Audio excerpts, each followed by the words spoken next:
Welcome members to this meeting of the Audit and Risk Committee. Can we start the meeting, please? Thank you. Welcome to officers, external audit and anyone listening via the Zoom webcast. Do we have any apologies, David? Yeah, so tonight, Chair, we received apologies from Councillor Powell and Councillor Lambert. We do have Councillor Edwards here in the place of Councillor Lambert for tonight, and also Councillor Corby is here instead of Councillor has just gone off. Hang on a second. Councillor Powell. Camera's just turned itself off. Fantastic. Bear with me.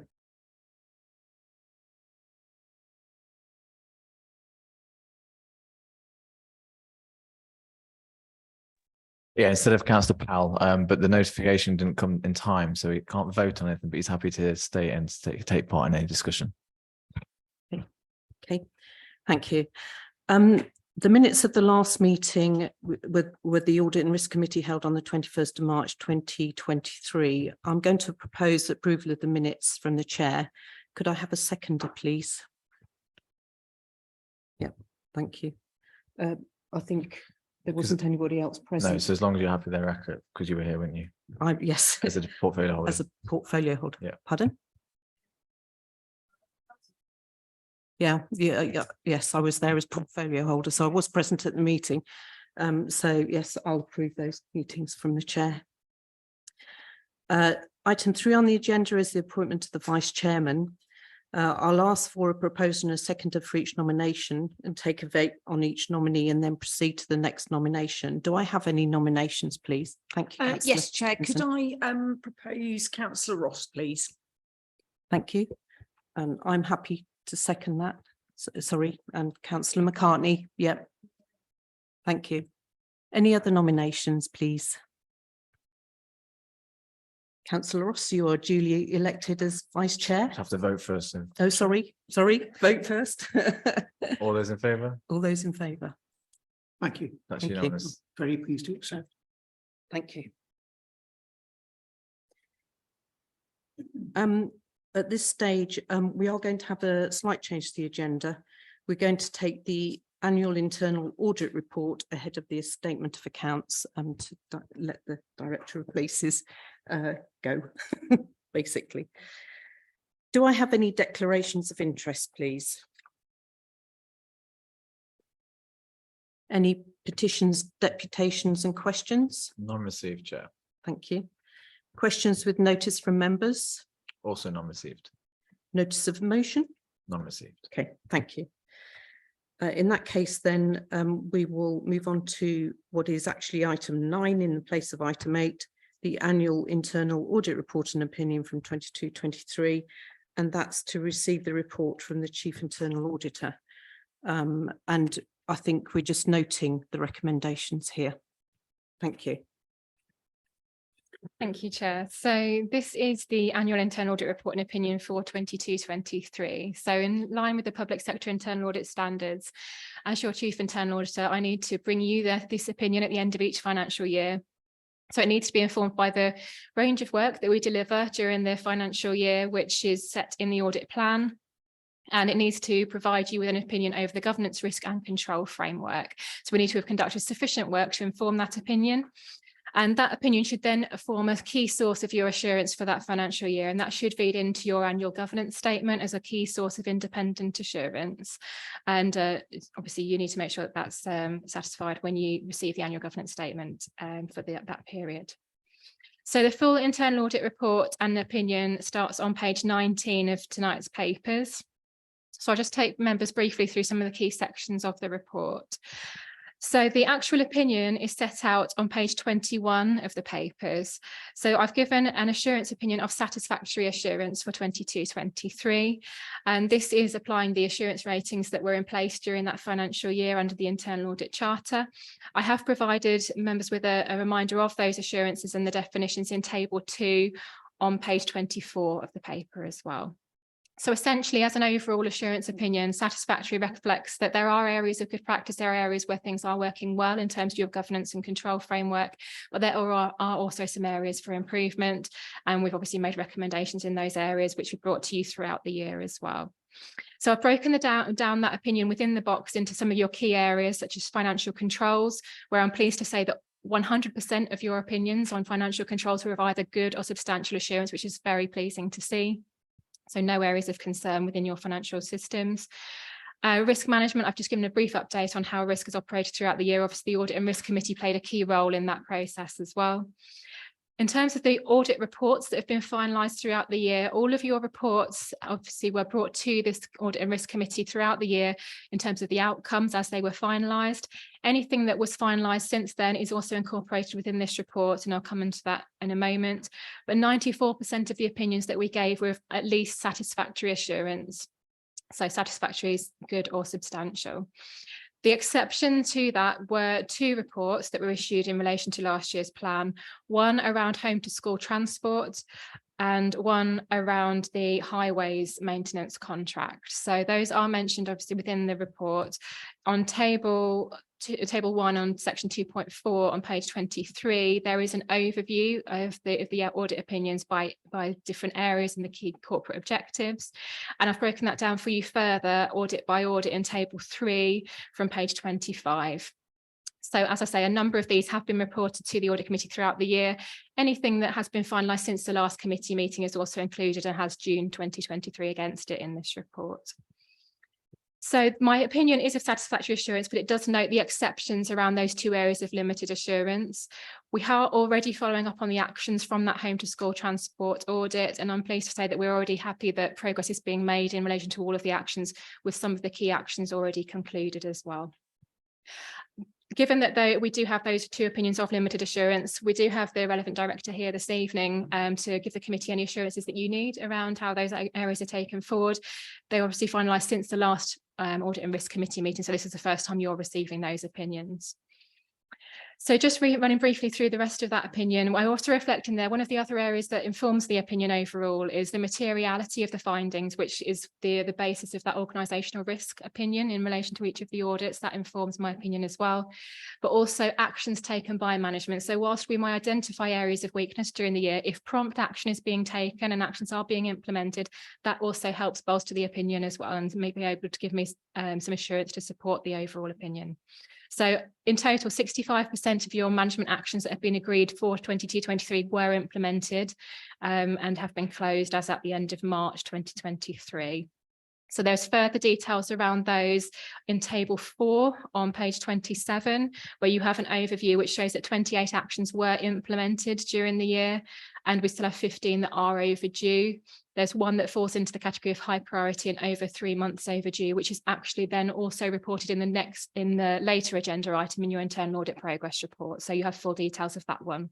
I have provided a breakdown for the committee in table 5, just so you can see where those audit actions sit that are overdue as at the 31st of March by the audit area and the audit year that they related to. Also within the report sets out the basis for that opinion. So it sets out all of the internal audit work. It also sets out the performance of the internal audit team. So how we've performed during the financial year 22-23. So I'm pleased to say we have delivered all of your internal audit plan that was commissioned. And as at April, we had 85% delivered. We have a target there of 90%, so it was less than we'd expect, but those delays were due to delays in receiving information on the audits that we were yet to conclude. So that was outside of our control. And in some ways, we were also asked to delay the audit to enable officers to have availability to facilitate the audit as well. But we do have all of the reports completed as at the time of bringing you this report. So it's obviously in time to report inform your annual governance statement and that process going forward.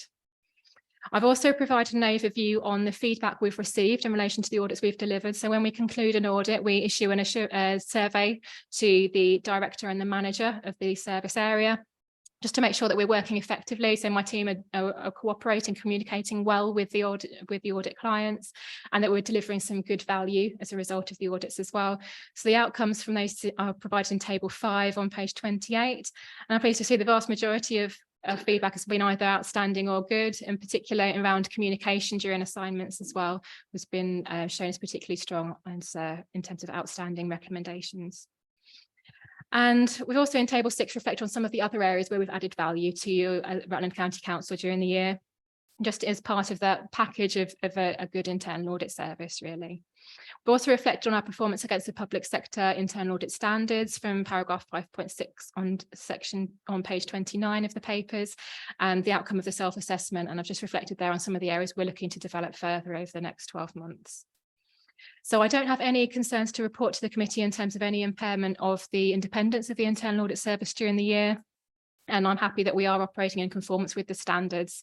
And so that should give you some assurance over the quality of the work. So that's a run through of the key sections of the report. I'd be happy to take questions on any of the detail within the report. But as I said, this should really inform your annual governance statement. It should be a key source of assurance for this committee for the financial year 22-23. Thank you, Chair. Thank you. Committee, any questions, please, for Rachel or for the Director of Places who's sitting here? Really for the home to school transport and the highways maintenance contract. Councillor McCartney. Thanks, Chairman. So home to school transport. It would be remiss of me if we didn't bring this up in committee, particularly since you're here. Where are we with staff vacancies on delivering home to school transport, please, Penny? Yeah, thank you. So I'm pleased to say that the vacancy was filled towards the where are we in the year?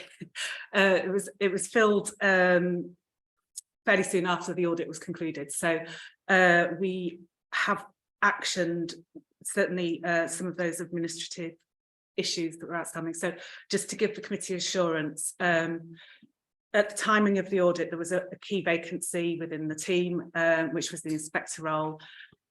So whilst the records and the administration was not up to date in terms of the number of the drivers were on the list who hadn't necessarily had an up-to-date DBS check, but the drivers on the buses all did have up-to-date checks. It was that we hadn't managed to cleanse and update the records. So to provide assurance to committee and obviously to parents, there was no risk to children during that time. The issues around our admin and record keeping, and those were the other related recommendations as well, in terms of some improvements in terms of more formal record keeping around some of the regular liaison meetings that we've undertaken. So the inspector is now in place and loving his job. So he is out and about on a daily basis and has implemented a new system in terms of just keeping those records up to date and revising templates around some of those meetings. That the meeting template and records is still in progress, but intended to be implemented in full for the next academic year, so at the end of August.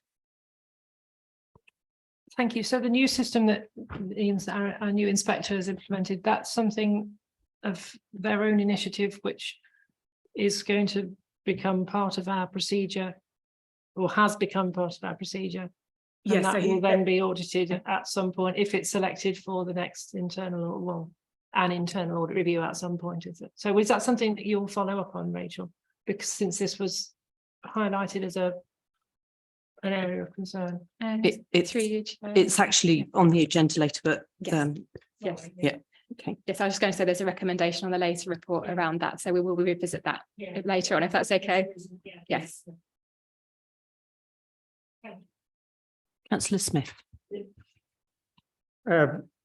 Question for Rachel. I noticed on table 1 that there is a summary at the bottom comparing 22-23 with 21-22, and the substantial ones 21%, 25%, which is roughly the same, but for good it seemed to have dropped in 22-23, and I just wondered if this was why the discrepancy. It seemed quite a lot. Through you, Chair. Yes, sorry. Yep, sorry. Yes, so what we do, just to give you a bit of a comparator, really. So we would expect it to vary because we are auditing different things every year. So it's almost to give you a bit of a general feel on average where the audits are coming out. In 22-23, you have had 2 opinions of limited assurance. So you didn't have any limited assurance reports in the previous year. So that has obviously affected that's changed the figures. You've got more towards that area rather than the goods. So that's changed the overall proportion. But as I say, you would expect it to vary to a degree. I think generally it's not that different in some areas. You've got roughly the same level of substantial assurances. But I think it's that those two limiteds have swayed it a little bit towards that area. But obviously we've reflected on what those two assurances are. What I would mention in both cases with the limited assurance, they are around the compliance element. So as with the home to school transport that we've mentioned already, this was a case where actually there were some good procedures in place. They had been well designed. We were happy with the controls that should have been applied, but due to a vacancy, they simply hadn't been applied during that year. So that's why we had the limited assurance, and hopefully that gives some context to the assurance opinion as well.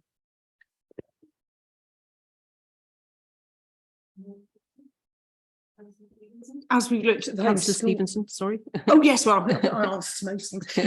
As we've talked about home to school transport, obviously an opportunity for Mrs. Sharp just to talk us through the highways. Yeah, happy to do so. And following on from the point that Rachel made, so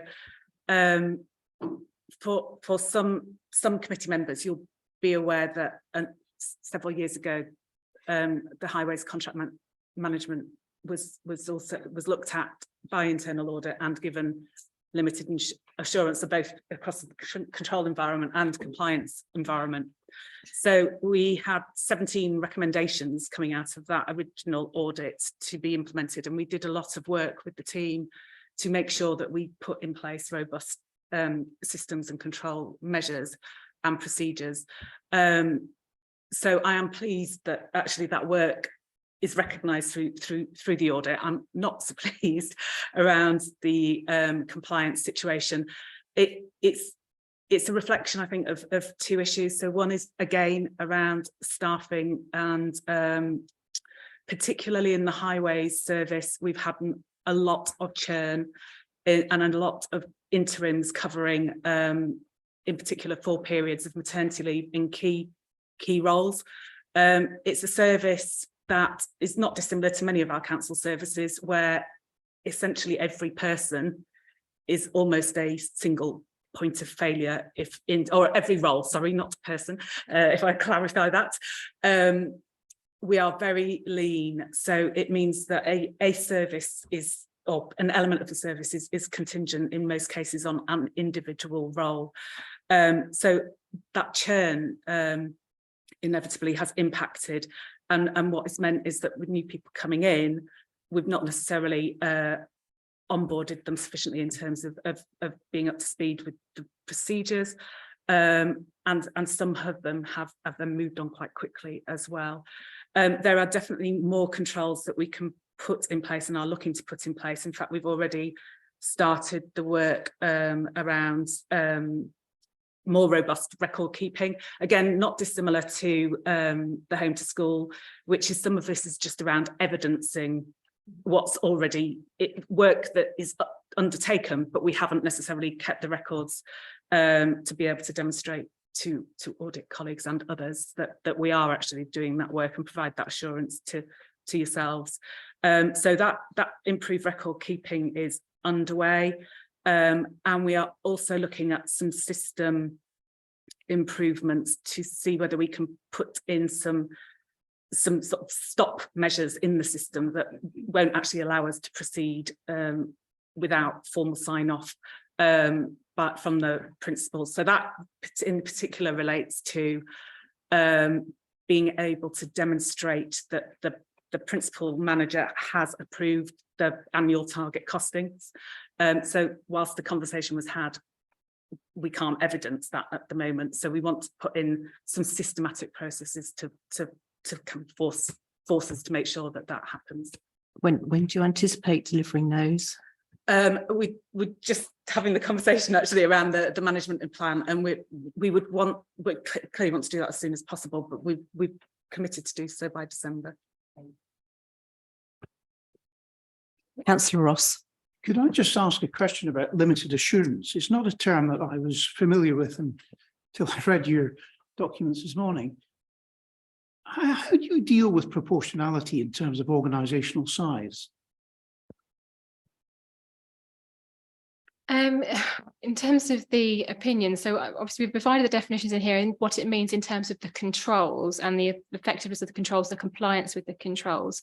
I think that third element is where you get the organisational context as to how widespread this issue is or what level of risk it exposes this particular council to, which will vary depending on the nature of the risk. It will depend on which environment, which council we're talking about. So I think that's where we try to give that context. So as I mentioned earlier, if you have a limited assurance, it might not be a major organisational risk. In the case of home to school transport, I did have to give a major organisational risk because of the nature of the risk, that it was of safeguarding. Whereas if it had been a different area, it could still have been limited, but it may have been a low organisational risk. So hopefully that provides some context. I was coming at it from a slightly different perspective, is that there are, in smaller organisations, there is an acceptance of a certain greater degree of risk because of the size of the organisation that you can actually have. And in a larger organisation, it's different. And it's that issue. It's about how risk is assessed based upon the size of the organisation to deal with the service or function, because services and functions may be common, but the organisation that you have to support them are not the same. Through you, Chair. And I think it's a really pertinent question, and I work with a number of local authorities from varying different sizes. And from my perspective, as your Chief Internal Auditor, I am looking at the risk and whether that risk is, in case of safeguarding, 1 person or 1,000, the risk, it remains the same, regardless of potentially the size or the scale of it. So Rutland faces the same risks as another much larger unitary authority. The scale may be smaller, but the risk for me is still the same. And I couldn't give a better assurance just because it would be on a smaller scale. That makes sense. So hopefully that gives some assurance. Oh, sorry, so Chair, what I would add to that though is when we make audit recommendations and agree an action plan with management, we are very mindful of trying to make it proportionate as well. So we would consider the environment, but obviously the risk remains the same. But we don't want to have a belt and braces controls in this day and age. That was the point I was concerned about. Thank you. Okay. Mrs. Sharp, sorry. If I may just come back on that point, it is highways in particular is a very challenging area for us. It's a very challenging nationally in terms of resourcing the service. And I know I've got 1 person leaving. I've got another person off sick at the moment, and I'm anticipating some further change again.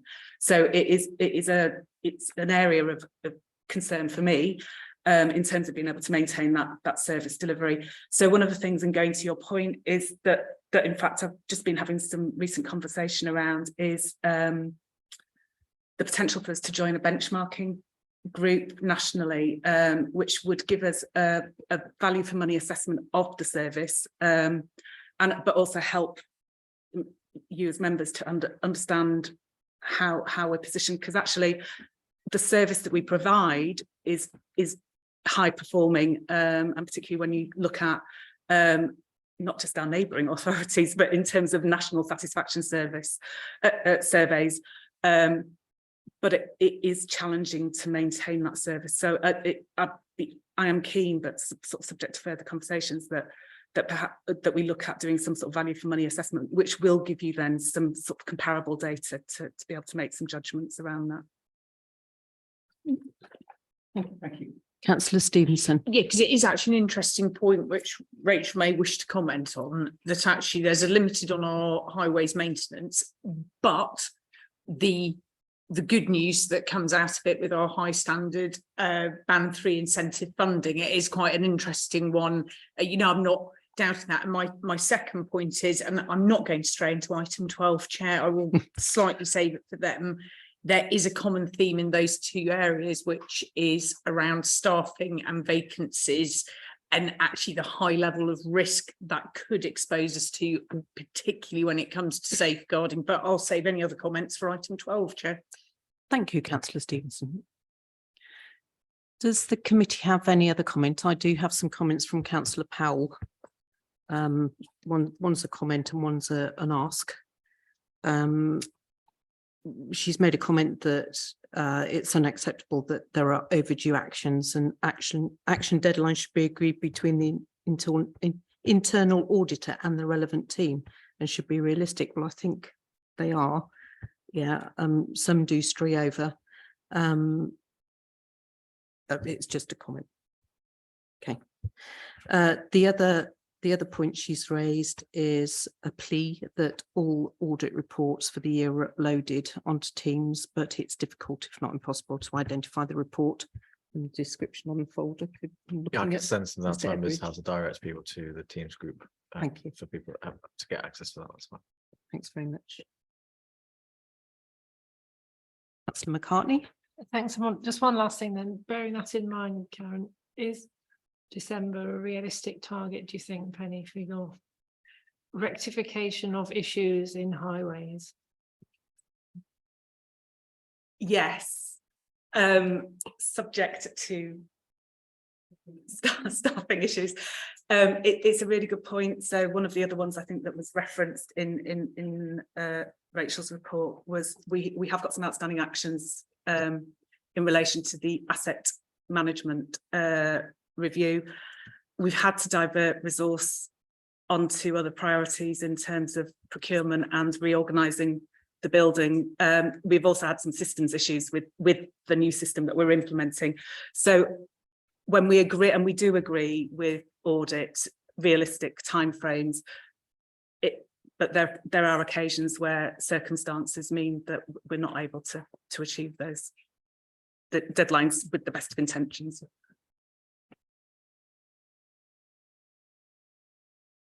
Anything else, committee? Rachel, sorry.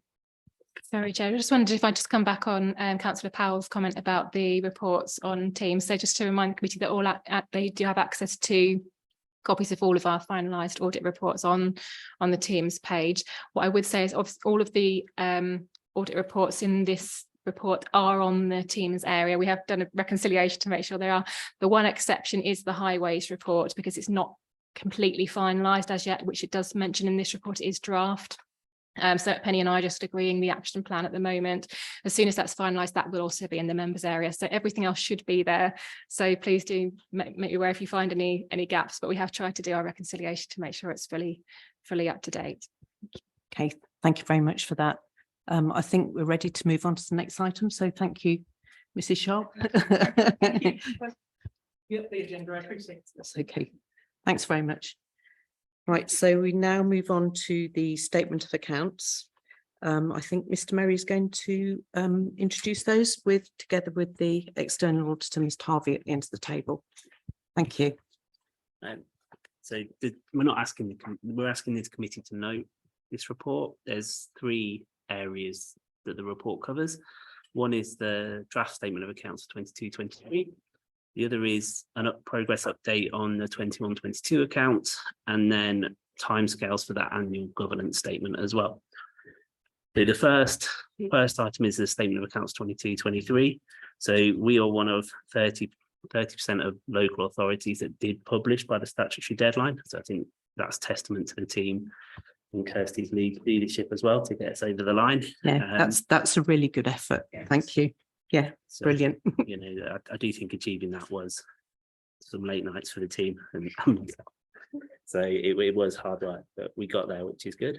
So we've started the audit process on the 22-23 accounts. So the auditors are selecting their samples now. They will then give us those samples, give us time to collect them, and then they're going to do their main audit. Is expected to start in October. And the aim is to complete the audit by the end of the calendar year at the minute. So that's the high level timelines. Obviously, depending on what they find, those timescales can change. But that's what we're working to at the minute. And that's why resilient planning finance is telling us that's what we need to do. So the next item is an update on where we are on the 21-22 statement of accounts.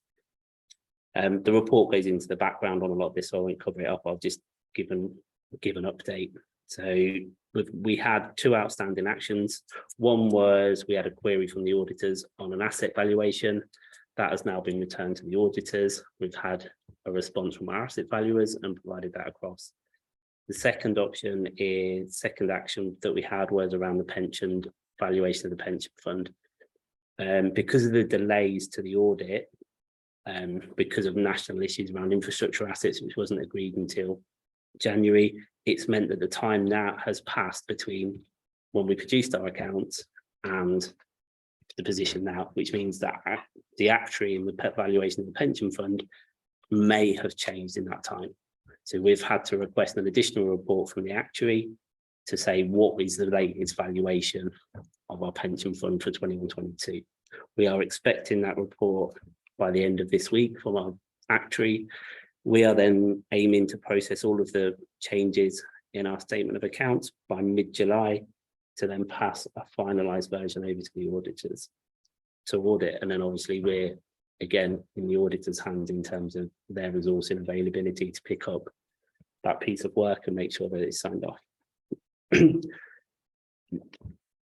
So the last point on the 21-22 is the value for money opinion.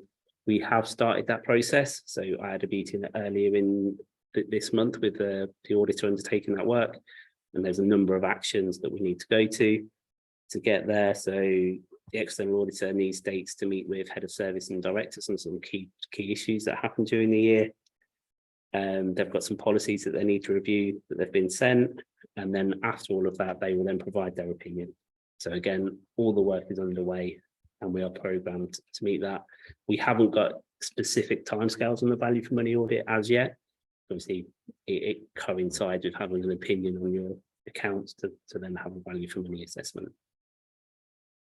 The last item there is the annual governance statement. So the annual governance statement for 22-23 is currently being drafted and will be presented at the next audit and risk committee. So they're the updates that I wanted to give. Happy to take any questions. Could I ask if there's any comment from Mr. Harvey as well, please, on what's just been discussed? Thank you, Chair. So yeah, obviously 21-22 is still underway. We would have liked to have had it finished by now, but as Andrew's got into the national issues, which we've talked to the previous audit committee about, that wasn't possible, and that was only resolved nationally in January. So we're now in closing phases of that. So that's our next priority once we've got the pension information. In terms of the VFM, what we're proposing to do is the VFM work is a snapshot in time. So 21-22 review will just look at what happened during the 21-22 year. Now, obviously, as you appreciate, that's now out of date. So what we are planning to do is do a joint 21-22 and 22-23 VFM report. So although it will talk about 21-22, we won't be reporting to you on a position that is probably going to be 18 months out of date. It will incorporate 22-23, so it will give you a more up-to-date approach, snapshot of where you are. And that's probably about it. I'm happy to take any questions. Yeah, any questions for either Andrew or Paul? Could I just have clarification? I think the statement of accounts are due to be complete by the 30th, but won't actually be until the end of 2023. Is that right? Have I got that right? Do we need to notify anybody of that? Or? Yeah, if I can, Chair, there's already a notice on our website explaining the delays. It doesn't, at the minute, that doesn't give a date because we haven't got a date that we can give. We're constantly moving it. At the minute, we don't have a definitive date. That's what we're working to at the minute. So we can't, things are outside of our control. So if the auditors find issues with the pension, then we'd have to go back to the pension fund. And it's not a normal process we follow. So trying to put a specific date on it is really difficult. I think certainly from a council point of view, we want them signed as soon as possible. It could, it could be before the end of the year. The 22-23, having them audit completed by the end of the calendar year, you have to have your previous year signed off by that point. So, it might be that you receive two sets of accounts at the same committee. So we'll have to manage that in terms of how we present it. Okay. Councillor Ross. There are no filing implications then for the accounts. Here, it's not like a public company.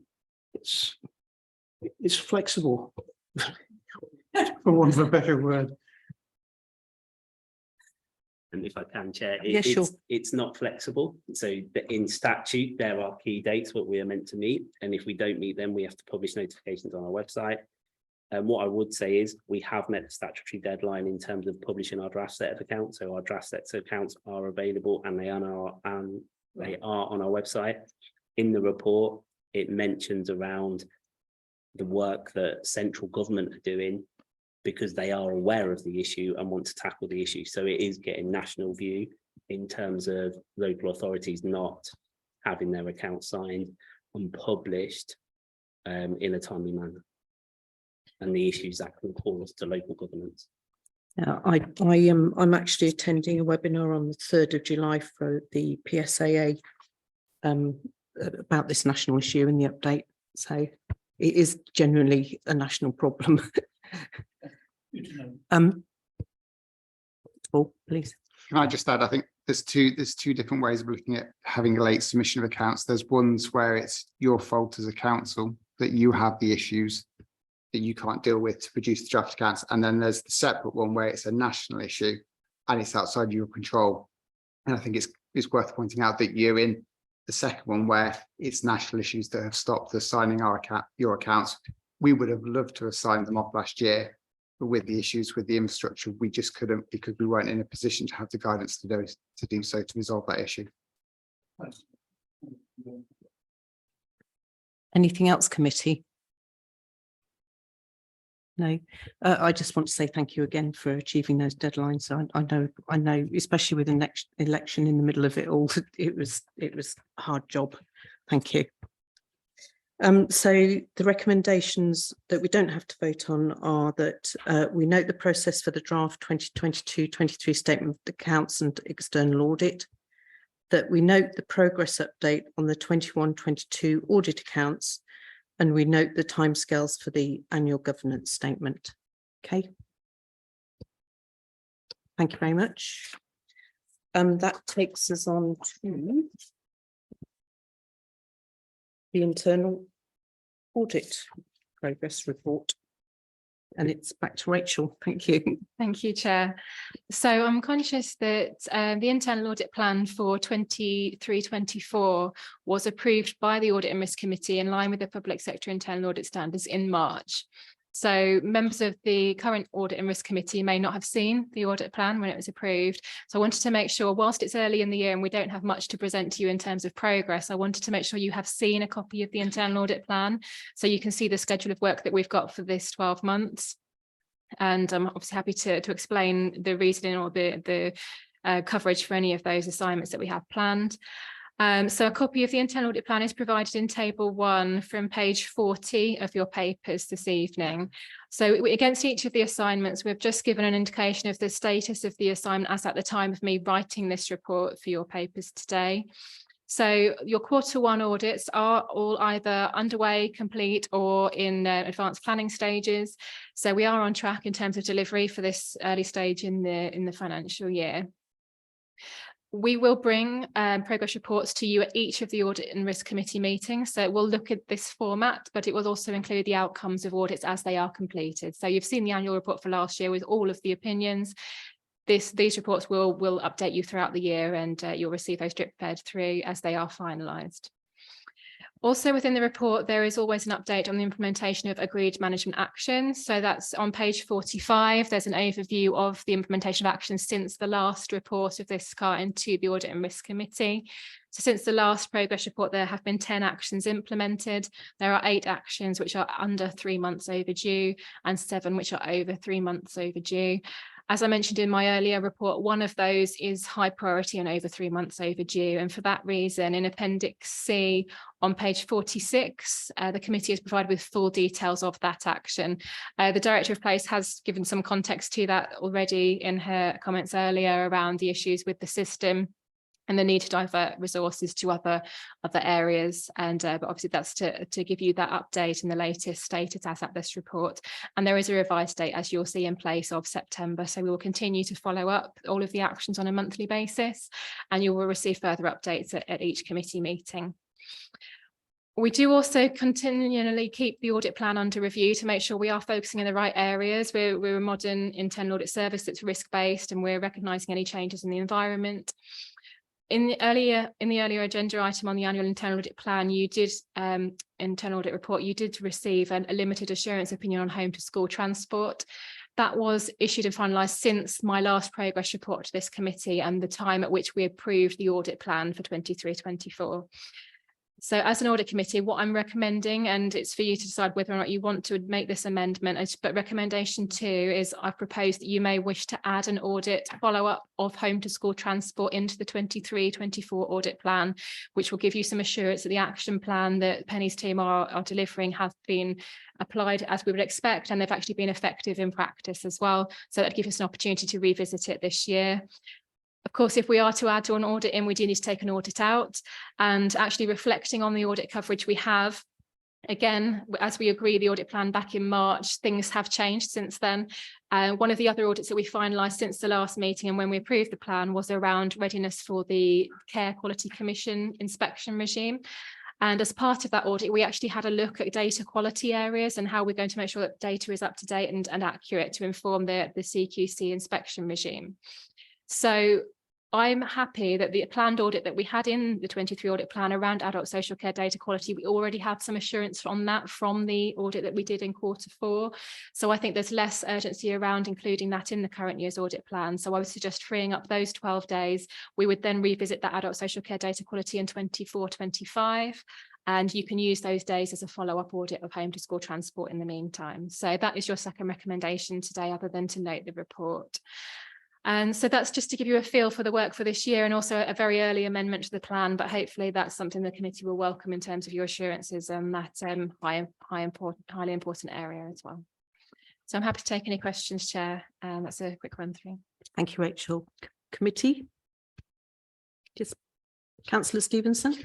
Obviously it's good to see that the 12 days have been put in for home to school transport, and I understand the high impact risk with that.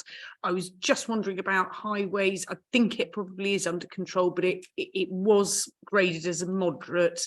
I'm asking that slightly to be devil's advocate, because I do think we have excellent highways, but just for assurance. Thank you. Yes, Rachel, thank you. And I should have mentioned, as you say, there was also the limited assurance on the highways maintenance contract. Now, within the internal audit plan for 23-24, there is already 12 days in for the highways maintenance contract procurement. Now, this is mindful of the fact that whilst last year's audit was looking at the current contract, we are now at the stage where we're starting to look at re-procurement of that contract. So what I would suggest is that we use those 12 days to follow up on some of those actions, but also we need to focus our attentions more on looking forward, I think, in this year.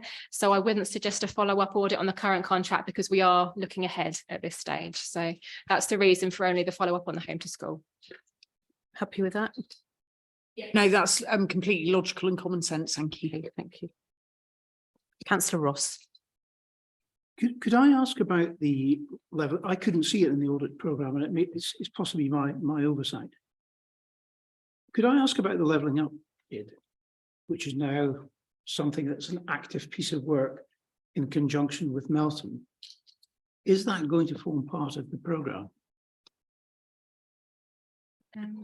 Through you, Chair. And this is something that I have already had conversations with senior management about in terms of the internal audit role, and I understand there is an assurance framework that's being developed around this as well. So we want to make sure we're not duplicating any work that takes part in that. I am also the Chief Internal Auditor for Melton Borough Council, so I am I'm seeing this from every angle. So what we are looking to do, and actually I've had conversations with Kirsty and with Penny, is to have a bit of a round the table meeting once we understand the quality assurance framework that's in place anyway for the Levelling Up Fund, to look at both from a Rutland perspective and a Melton perspective and an audit perspective in the middle of where I get my assurances, and almost mapping out what internal audit should be doing. So whether we want more of an advisory role, perhaps we might want to do that, or we might want to do some assurance work. But I think we need to understand where we fit into that framework. And if we did need to do a substantive piece of work, that's something I may need to bring back to this committee as an amendment to the plan.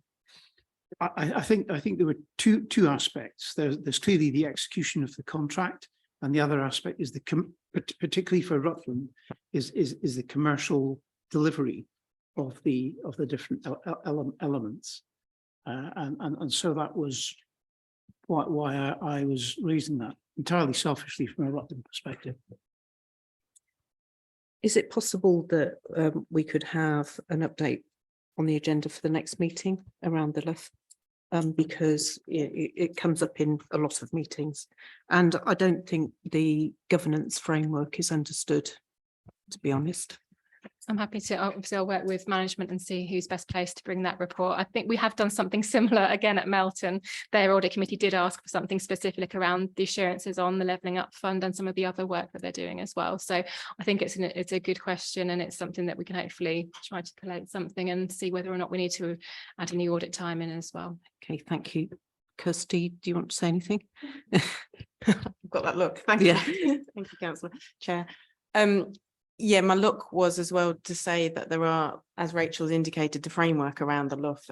So there is a strict framework in terms of what central government are expecting as well. So that does, I can't say it again, the framework is quite tight around that. And there are also extra responsibilities for me as Section 151 as well that fit in with that as part of my role. Go on, Councillor Ross. Yeah, if the role of this committee is governance. So please, could we have a look at the governance framework for the LUF at the next meeting? Thanks. Yeah. There's a concern that I have. There's the financial reporting around projects, and there's the activity reporting around projects. I'm interested in the activity reporting around projects. Strange as that may seem. And that's how that's actually done in terms of how we monitor progress and spend, in terms of an activity base rather than a financial outcome. Yeah, if we can stick it in the next meeting, that'd be excellent. Thank you very much. Thank you. Councillor McCartney. Thanks, Chair. I'm pleased Councillor Stevenson brought up the follow-up on the home to school and also the highways lack of follow-up. But the only comment I'd made on that was I'd circled this paragraph 224 where we are removing the adult social care data quality audit, and just wondered, so I couldn't find anywhere, and it's possibly because I left reading this until the last minute, when our next CQC inspection is on that, and is this going to leave us tight for our next CQC inspection? And then another area of concern at a future audit and risk committee. Rachel. Chair. So the CQC regime is a new inspection regime. So children's has always been subject to the Ofsted inspections. This is a new process that's being implemented. So the reason that we were initially looking at data quality is that we understand that a lot of the work around informing their inspections and where they're going to target is going to be based on the information that's out there, and any outliers based on that information. So for that reason, we want to make sure our information is robust. We're not appearing for to be an outlier in anything. We're not. So we're making sure that the information is complete and accurate. So it wouldn't have an impact on the outcome necessarily. It's not that us not doing the audit would have impact on when an inspection would take place, because that would be outside of our control anyway. It's more about our readiness for that. And as I say, in last year's audit plan, we did an audit on readiness for the CQC regime as a wider piece of work, which gave some assurances around this, and also proactive work they're already doing, particularly around data quality, which is why I thought we probably have some comfort in that particular area of the readiness. So I've mentioned in the report about the work that they're doing with some regional groups. They're already testing some of these things out and piloting it. So I think we're already quite a long way forward. And ideally, what we want is to have enough data there to be able to test it as well. So perhaps if we give it a little bit of space, if we can do something early 24, 25, that might give a little bit more value to the audit as well. So I don't see it posing a risk. That's lovely, thanks. And I only brought it up because we've shown our weakness in one area on record keeping, and I didn't want to expose us in another area. I know how blooming hard it is to keep records sometimes. It's one thing following procedure, and it's another thing altogether keeping the records and having the data to back these things up. And I just worry if we take our eye off them, then things do lapse if you take your eye off the ball. But equally, I accept that if we're going to put in the follow-up on the send, then we have to take something out. This is obviously the area of least concern, so that's what it's got to be. Thank you. Thank you. Any more committee? No? Right, so we do have a vote on this. So the recommendation is that we note the internal audit update report in Appendix A, and we approve the proposed amendment to the 23-24 internal audit plan to postpone the audit of adult social care, data quality, and reallocate the 12 days to follow up audit of home to school transport. All those in favour? You don't propose a second, Chair. Sorry. Yeah. Proposer and a second. Proposer, Councillor McCartney, seconder, Councillor Stevenson. I suppose. Sorry. And then they're all in. Thank you. Thank you. Thank you. Item 11 on the agenda is the Regulation of Investigatory Powers Act 2000, RIPA to most people. And we're having a verbal update from the Strategic Director of Resources, I understand.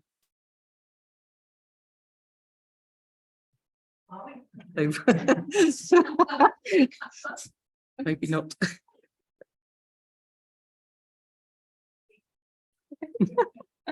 Can confirm nil return in case for using the RIPA. Could you just explain what it is for the new councillors that? Thank you. Jump in Thank you. So RIPA is essentially a Regulatory Investigative Powers Act. So this is an act that came in to manage how local authorities and public sector we use covert surveillance effectively. So we're allowed to use surveillance if people can see it, they know about it. But if we're going to go undercover and have cameras that people don't know about, we have to go through the magistrate, we have to get approval, and that's all under this what we call RIPA, the Regulatory Investigative Powers Act.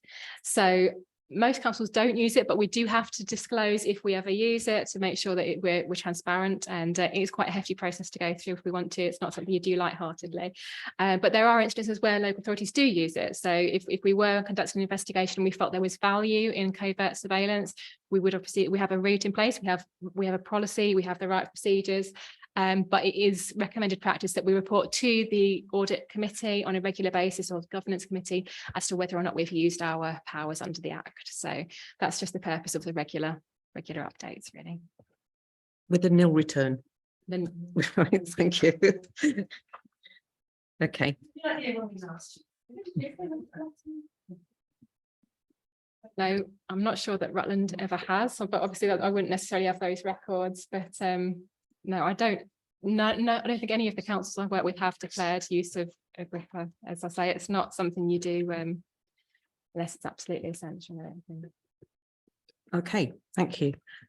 Next item is the Strategic Risk Register, and I think this is Kirsty. Thank you, Chair. So this is indeed the Strategic Risk Register to bring to the committee to note and to look at the actions underway in terms of managing and mitigating these risks. So a review was undertaken in June of this year, so this month, in fact, earlier this month. And this follows on from a review that was undertaken in September, and also the agreement of the policy back in April last year. So it follows on from that procedures that were set up and follow. 2.3 outlines the aims and how the council manages the risk that we face. So, you know, there's recognition that risk is unavoidable, if I can say it. But it's how we go about the controls we put in place and the actions taken to mitigate those risks from materialising. It's also recognised that this is the strategic risk register, and then the directors have their own as well. And as part of the internal audit plan, as Rachel's highlighted tonight, some of the plan looks at those controls are in place to mitigate the risks in the directorates and are reported on accordingly as well. Moving through the report, there's a note there about the financial implications. So again, as part of the budget setting process, specifically, there is a consideration by myself as the section 151 with the robustness of estimates to look at how the risks are being mitigated and to ensure that there is cover, for example, through reserves. If any of the risks should materialise, the council is able to address that with some recourse if needed. So it is part of a bigger system as well. So moving on to Appendix A, provides a dashboard for the risks that have been looked at and gives some quick views on the numbers of risks involved and how they've been updated, and actions that have been closed as well as part of those risk mitigations. Appendix B, there is a summary table of the risks, strategic risks there. They have been classified, as you can see, and RAG rated, so red, amber, green in terms of the inherent risks. So if these risks were not managed in some way, and then the residual risks following the controls we've put in place and the actions as well. And you can see since the last time we have considered such a report in the September, there have been 4 risks where we are recording a reduction based on the actions that have been undertaken, but also the further actions that have been provided in terms of continuing to mitigate these risks. And there's one increase in risk, although it remains low, and that relates to the customers and is based on the feedback we have received with regards to some customer experience, but also in recognition that it is the council's already recognised that as part of the transformation programme, this is an area that was going to be looked at, but it remains low overall. So there's a recognition in that regard. So other than for detailed questions, I was leaving that as my introductory. Committee, any questions? Councillor Smith. I noticed in table B that risk ID 74, there is a risk that the council is not financially stable in the medium term, as evidenced by the gap in the medium term financial plan. Right. It says it's high, but it's reduced. It's slightly concerning. It's still high. Welcome to it. Yes, it is a good spot indeed, and it is still high. It's slightly reduced in terms of the counts. The last time the strategic risk register was brought forward was the September. In the October and November, there was the financial sustainability strategy issued by the council. So part of those controls and mitigations began then. So that became with a strategy in terms of making the council sustainable over that 4-year period. So there was a plan put in place. Since that time, there are further controls and actions that have been put in place with regards to how we are managing the budget going forward, the transformation programme that has been put in place. So the council still has a gap. The funding position for council still remains challenging. However, the council is doing what it can to manage that risk in terms of reducing the budget according to its financial funding envelope. So the actions have taken place, but the amount of savings involved means that the risk is still there. So sorry, still on that subject, Rachel did say in the training that risk management should flow through the business and not just be a tick box exercise. So therefore, in the quarterly outturn reports, will you be reporting on progress or delivery against the financial sustainability strategy? Making comment about how we're progressing. Yeah, absolutely. There's no reason why not. So looking at my colleagues, absolutely. And how we are measuring against that financial sustainability strategy. Our progress in year. So for example, inflation. So, you know, there was an assumption made as part of the MTFS. How are those assumptions holding up with regards to our performance during the year? And they will feed in to how we approach the budget going forward as well. So there is that recognition that we have to be agile and react to the financial situation that we find ourselves in year as well. So there is a natural link. Excellent. Thank you. Councillor McCartney. Thanks, Chair.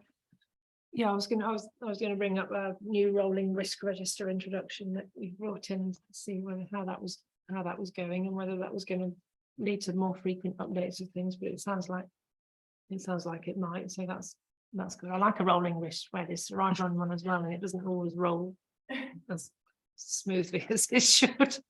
I've got 4 comments. The first of which is the £1 million SEN grant is good news, and it's just to express mine and I'm sure the rest of the committee's thanks to the officers there for an incredible amount of work that's gone into that. The second thing is governance framework for SIL spending, which I can't find. It's in here somewhere on one of your appendices. Risk idea. I don't know which risk idea it was now. I obviously didn't write that down. I wanted to make the comment that this will be seen as a higher priority than is perhaps outlined here by residents who will be particularly anxious that SIL monies don't go unspent. And I wonder whether we could have maybe an update at a future audit and risk committee meeting about SIL monies and where we are with those. My third point was item 73, people's strategy and urgent agency cover framework. Do we have an ETA on when we might have a framework in place for this?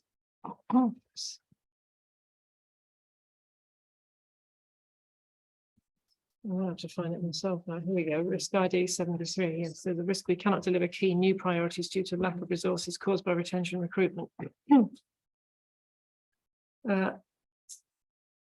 And one of the actions listed there is a framework agreement in place with managed service provider to facilitate sourcing of agency stroke interim workers where needed to cover urgent gaps capacity.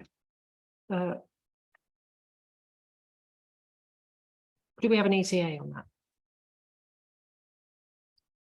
Okay. Thank you, Chair. Yes, there is a framework in place. It is in place. Good, yeah. Good. So that action has been taken. That's good. Okay. And with regards to the SIL, I understand in December there was a report approved with regards to the use of the SIL funding and the expectations around that. Councillor Stevenson.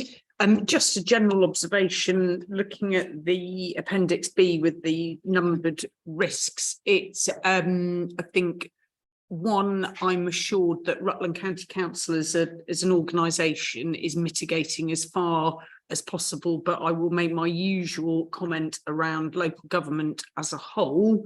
There is a big risk for the whole of local government that it is creaking at the seams. And I'll leave it at that, but I think we need to keep minuting that, if possible, Chair, as much as possible until people are sick of hearing it and do something about it, importantly. Yeah. Can we incorporate that? Because it is a very genuine concern. Agreed. I think we've seen it in a number of places as well. I was looking at audit as well, but it's recognised that in terms of some of the mitigations in how local government is performing as a whole, you'd look for assurance from external audit, for example. So that's just another area, as well as our own Takes us funding. back to the conversation we were having earlier about working and et cetera. Absolutely. Yeah, so Yeah. it's a good point. Yeah. Councillor Smith?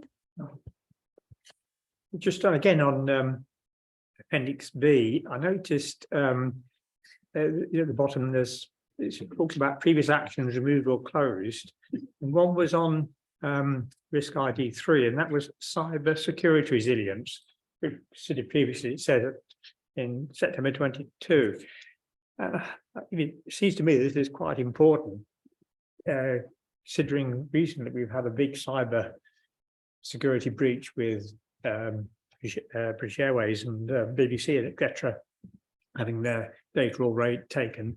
So it's ongoing. Is this still being given the importance it should be? Actually, Kirsty, just before you answer, I've had that same point raised by Councillor Powell as well. So there's 2 members of the committee with that concern. Yes, is the short answer. Absolutely. I think we can see on a world stage where some of the cyber security fits in is increasing in importance. And as you've referenced, there are councils that have been victim to this area.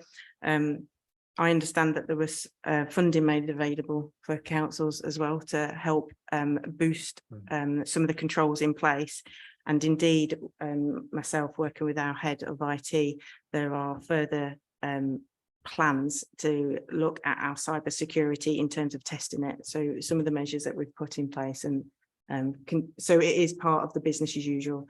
And that, that funding was to bring us up to a level, and now it's about maintaining it and improving it and keeping abreast of developments in the area. Are you okay with that as a reply? Yes. Okay. Did you want to speak? Yeah.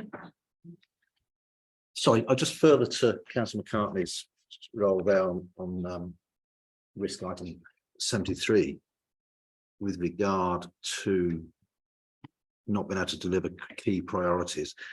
I'm catches my eye there. It's still the average of 30 vacancies at any time. That seems a lot, and obviously with using agency or interim staff, that is going to have a cost implication, significant cost implication. Is part of the problem potentially that, I hate to say cost, people are not, is that part of the problem with recruitment because they're going to the agencies as such as coming to yourselves? That's a good question, as always, and I think it's difficult to unpick in terms of, it's not unusual, say, for some areas, for example, social care, that is a national and recognised issue where all councils struggle to recruit to some particular roles. Penny's highlighted this morning another area being this evening with highways, for example.